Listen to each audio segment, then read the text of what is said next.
আমি রান্না করছি পেঁপে আলু পটল দিয়ে ঝোল করব।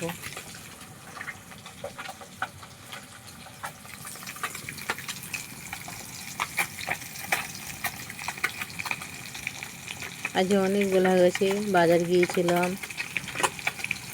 বাজার থেকে এসে রান্না বসিয়েছি। 11টা বেজে গেছে বাজার থেকে আসতে। শরীরটা ভালো নয়, বাজার গিয়েছিলাম, ডাক্তারখানা গিয়েছিলাম, গিয়ে আসতে 11টা বেজে গেছে।